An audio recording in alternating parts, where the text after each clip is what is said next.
Hello everyone, আসসালামু আলাইকুম। আজকে একটা মজার ঘটনা শেয়ার করার জন্য ভিডিওটা রেকর্ড করতেছি। ব্যাপারটা হলো, আমার এক খুব কাছের বড় ভাইয়ের আমন্ত্রণে একটা রেস্টুরেন্টে ডিনারে গেলাম।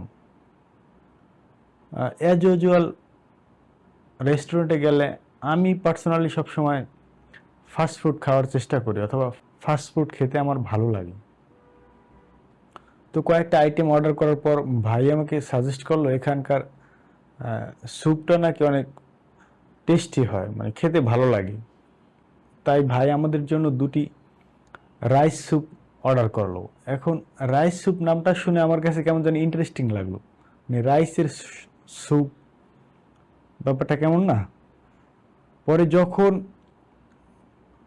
খাবারটা আমাদের সার্ভ করলো, স্যুপটা আমি ট্রাই করলাম প্রথমবার, তখন আমার কাছে টেস্টটা কেমন যেন পুরনো পুরনো লাগতেছিল। কেমন জানি আমার ফিল হইতেছিল এই জিনিস আমি এর আগেও খেয়েছি। পরে যখন দ্বিতীয়বার ট্রাই করলাম, তখন মানে মনে পড়লো যে এই জিনিসটা আমি গ্রামে খেয়েছি। এটা হচ্ছে ভাতের ফ্যান অথবা মার্ক, তো চিনেন আপনারা, যারা গ্রামে বড় হয়েছেন তারা তো সবাই জানেন ফ্যান গ্রামে খায় মানুষ, আমিও খেয়েছি। ব্যাপারটা হচ্ছে, শহরে এসে সেই ফ্যানই রেস্টুরেন্টে বিক্রি করতেছে জাস্ট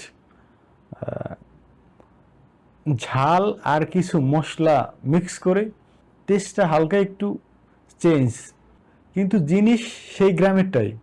আমি তো একেবারে হতবাক। ভাইয়ের কাছে শেয়ার করলাম, ভাই এই জিনিস তো আমাদের গ্রামে ফ্যান হিসেবে চলে, এগুলো তো আমরা ফ্রি খাই, আর এগুলো তো আমাদের বাসা বাড়িতে ভাত রান্না করার পর যে মারটা ফেলে দিই সেটাই। এটা নিয়ে হাসাহাসি করতেছিলাম। এখন ব্যাপারটা আপনাদের কাছে শেয়ার করার মূল উদ্দেশ্য হলো, আপনারা যারা গ্রামে বড় হয়েছেন তারা তো অবশ্যই ফ্যানের টেস্টটা জানেন। যখন রেস্টুরেন্টে এসে